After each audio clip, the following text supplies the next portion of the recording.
Alright guys, welcome to another YouTube video. As you can see, we removed the tire from the Jeep. So if you remember, I put an extension on here and I put an extension for it and put bigger tires, and it ended up rattling. I mean, 35-inch tire is pretty heavy. So we took it off. There it is right there. So we ordered a new steel bumper with tire carrier. Now this comes with everything from the steel bumper, tire carrier, the latch.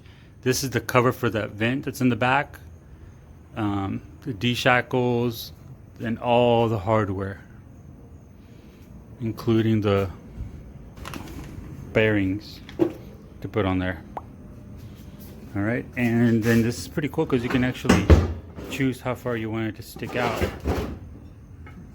from where it goes on the tire. All right, first thing is we're gonna remove this bumper. All right, so from inside the bumper, you got these right here. These are 16 millimeters. You can remove these or these. I'm gonna remove both just to have some space. We'll see how the other one goes on. I'm gonna leave that on for now. You do have to. We'll see about that. This right here is also 16. And the same thing on the other side, 16. About this little extension, a while back ago, well, not too long ago, but it works perfect for cases like this where it's kind of at an angle. You just gotta put it in there and turn. Whoops, no way.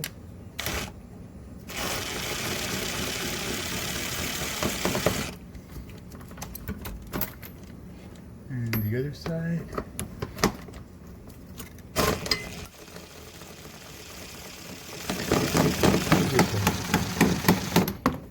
Perfect.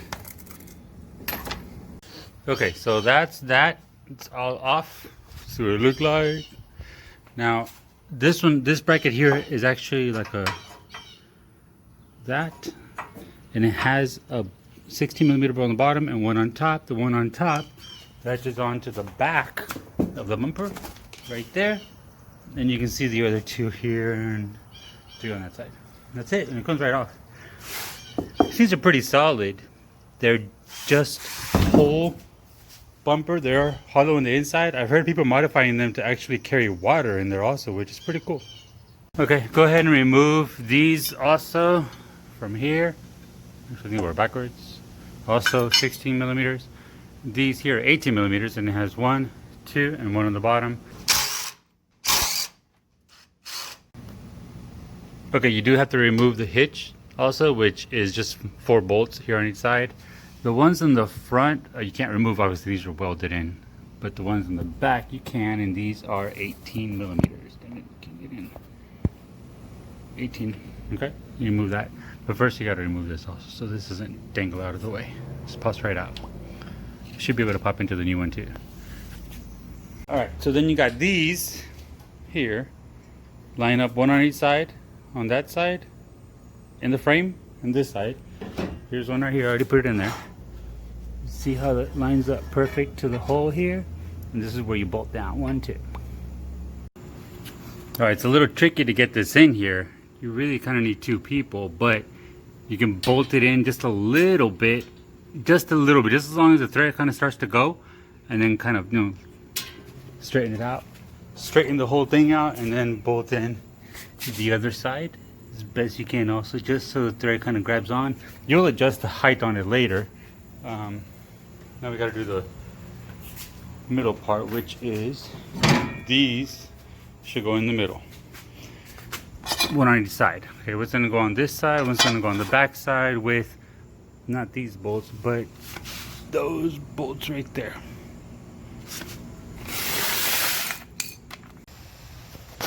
All right, so underneath here I was able to put all 4 of these in. You can really only see 2 and 2.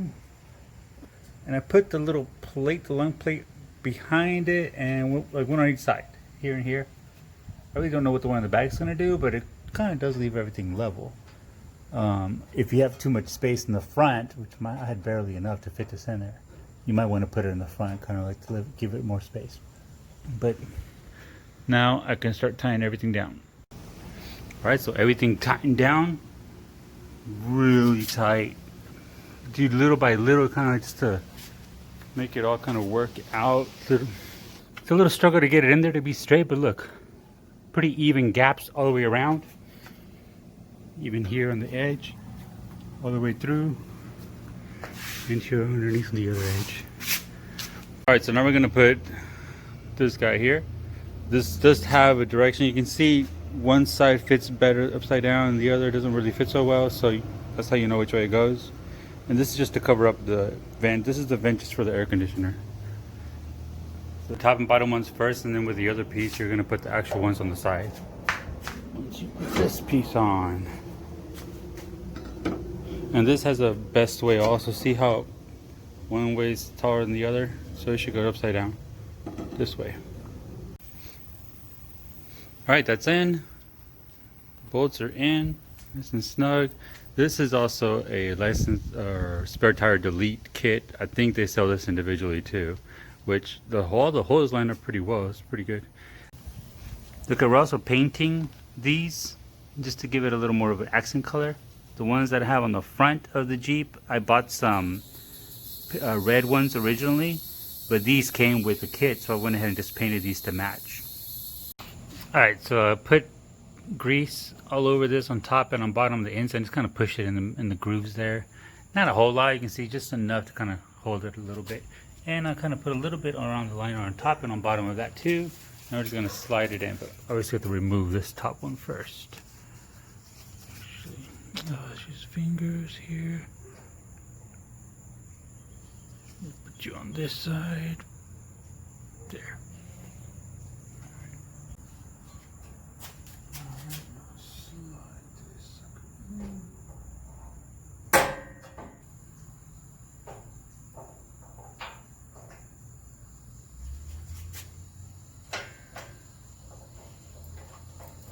There it is. All right.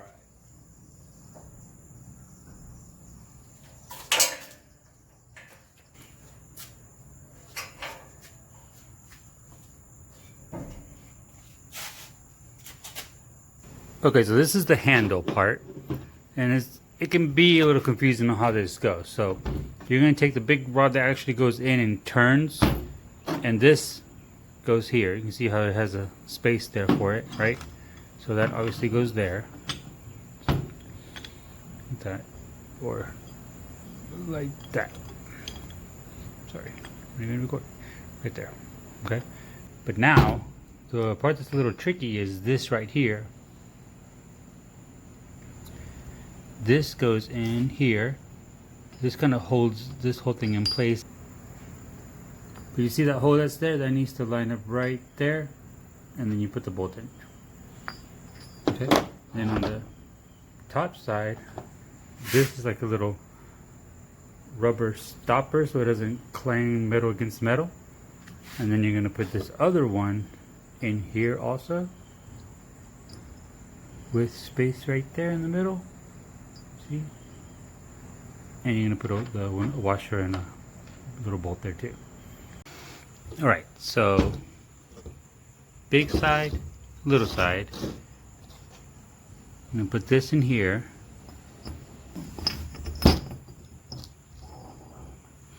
Just like that, right?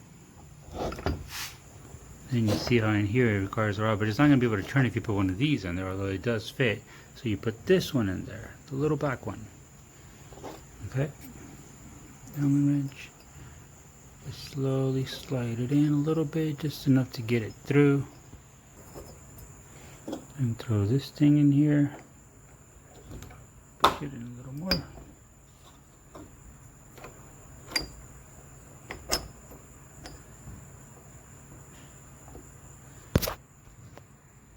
Okay, and then you're going to tighten this up all the way.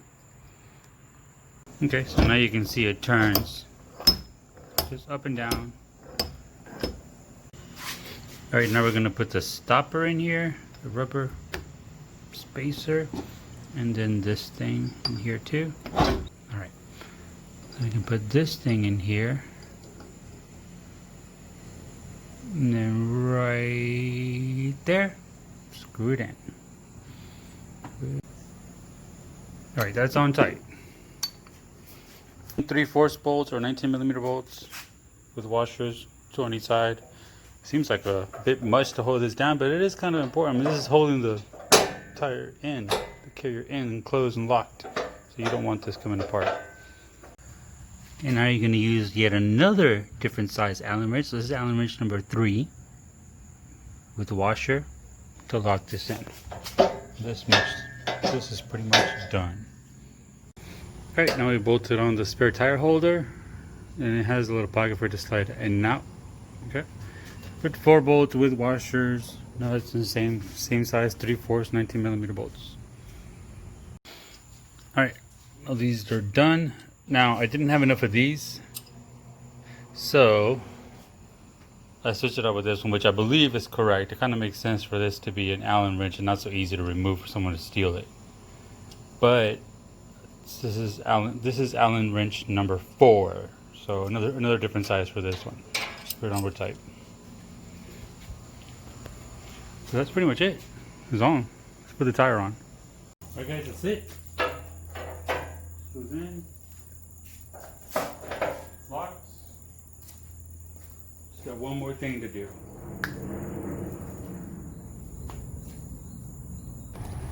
Alright guys, so that's how it's all put together. Now I went back and we repainted. We actually cleaned up and painted this black, except for the very part here on the edge that actually turns not.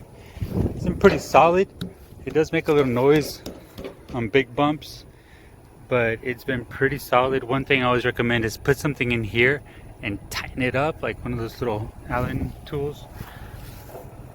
Tighten these up, because we've had these stolen before when they're not too tight. But that's it. That's what it looks like, man. Thanks again for watching, guys. Don't forget to like, subscribe, and check out some of these other videos I got too.